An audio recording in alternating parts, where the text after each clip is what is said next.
విశాఖపట్నానికి కేంద్ర ప్రభుత్వ రంగ సంస్థలు ఒక్కొక్కటిగా కదిలి వస్తున్న పరిస్థితి కనిపిస్తోంది.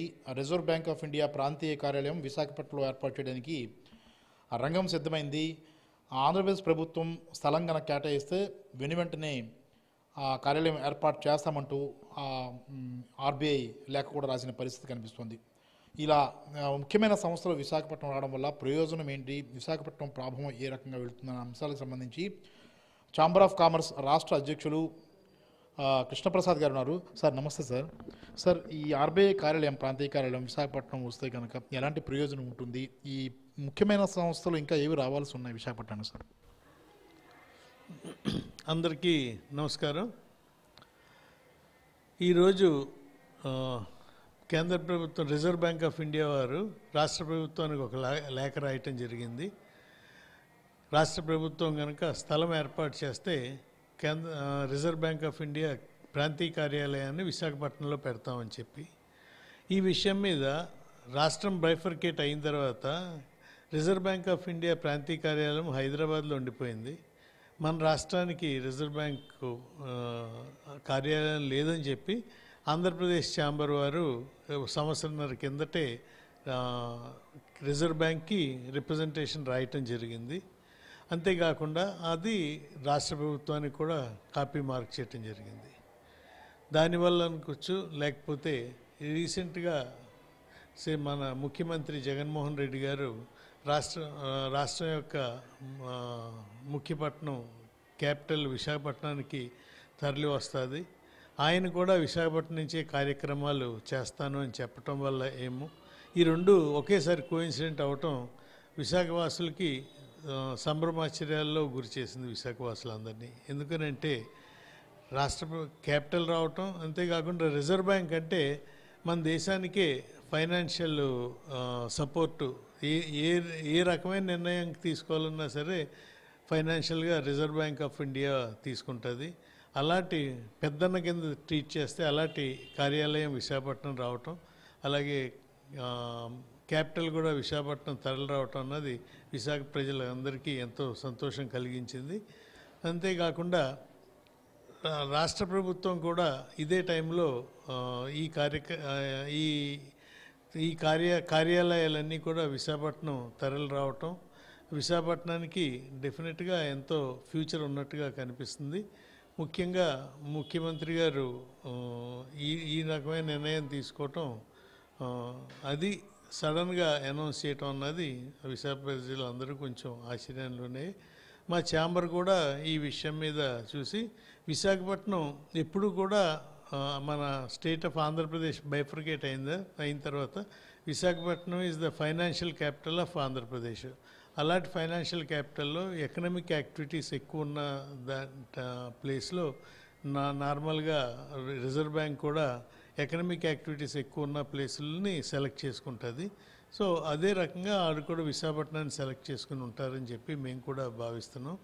అంతేకాకుండా రాష్ట్ర ప్రభుత్వానికి కూడా రిజర్వ్ బ్యాంక్ ఉంటే డెఫినెట్గా రిజర్వ్ బ్యాంకుకి రాష్ట్ర ప్రభుత్వం చేసే యాక్టివిటీస్ అన్నీ కూడా, ముఖ్యంగా క్యాపిటల్లో ఉంటే రాష్ట్ర ప్రభుత్వం చేసే యాక్టివిటీస్ అన్నీ కూడా రిజర్వ్ బ్యాంక్ వాళ్ళు ఇమీడియట్గా ఫస్ట్ హ్యాండ్ ఇన్ఫర్మేషన్ కింద తెలుసుకోవడానికి అవకాశం కలుగుతుంది.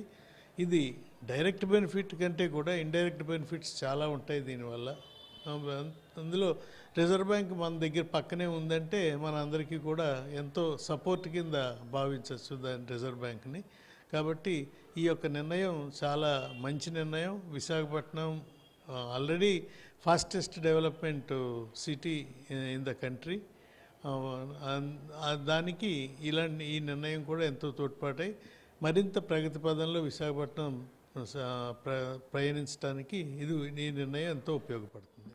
ఇంకో ముఖ్యమైన విషయం అంటే మీరు చెప్పారు ఫాస్టెస్ట్ గ్రోయింగ్ సిటీ అని. అంటే వీసాకు సంబంధించిన కార్యాలయం కూడా అక్కడ ఏర్పాటు చేయాలి. అమెరికన్ రాయబారి కార్యాలయానికి సంబంధించి ఇప్పటికే కొన్ని ప్రతిపాదనలు అలాగే లేఖలు కూడా వెళ్ళేసాయి కేంద్ర దీనికి సంబంధించి శాఖకు సంబంధించి. ఆ రకమైన మీ వైపు నుంచి కూడా ఏమైనా రిప్రజెంటేషన్ ఏమైనా వెళ్ళిందా సార్? ఛాంబర్ తరఫు నుంచి వీసాకి ఇది ఎంబసీ ఏర్పాటు చేయాలని చెప్పి మా ప్రపోజల్ ఏమి మేము పంపలేదు. కానీ విశాఖపట్నం క్యాపిటల్ అవుతే వాళ్ళు క్యాపిటల్ షిఫ్ట్ అయ్యి 100% క్యాపిటల్ కింద ఎమర్జ్ అయిన రోజు డెఫినెట్గా దాన్ని రిక్వెస్ట్ చేయడానికి కూడా అవకాశం ఉంటుంది. ఎందుకంటే క్యాపిటల్ సిటీస్లోనే చాలా వాటిలో లేదు అమెరికన్ కాన్సులేటు. కానీ విశాఖపట్నం క్యాపిటల్ అవుతే డెఫినెట్గా వారందరూ కూడా విశాఖపట్నం అంటే the most beautiful city in the country. అందుకని చెప్పి వారికి కూడా అమెరికన్స్ కూడా వచ్చినప్పుడు అమెరికన్ కాన్సులేట్ నుంచి చాలామంది అంబాసిడర్స్, తర్వాత వాళ్ళ కాన్సులేట్ జనరల్ వీళ్ళందరూ కూడా వచ్చినప్పుడు విశాఖపట్నం చూసి మా ఛాంబర్ వారికి ఆతిథ్యం ఇచ్చినప్పుడు విశాఖపట్నం చూసి బ్యూటిఫుల్ సిటీ అని చెప్పి ఎప్రిషియేట్ చేయడం జరిగింది. కాబట్టి ఈ కార్యక్రమంలో వారు కూడా ఫుల్ ప్లెడ్జ్డ్ క్యాపిటల్ అయిన తర్వాతే దీనికి ఒక కార్యరూపం వస్తుందని చెప్పి అనుకుంటున్నాను. ఇది కృష్ణప్రసాద్ గారి మాటలు మనం విన్నాం కదా. ఆర్బీఐ అనేది చాలా కీలకమైన సంస్థ, ఇది ఒక పెద్దన్నగా పరిగణించే సంస్థ.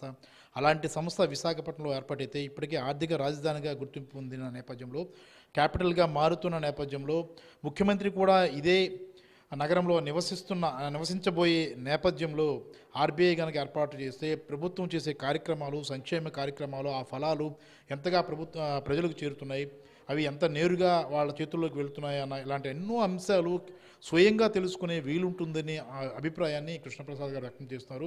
ఇది చాలా మంచి పరిణామం, ఇది ఆహ్వానించదగ్గ విషయం అని కూడా ఆయన చెప్పడం జరుగుతుంది.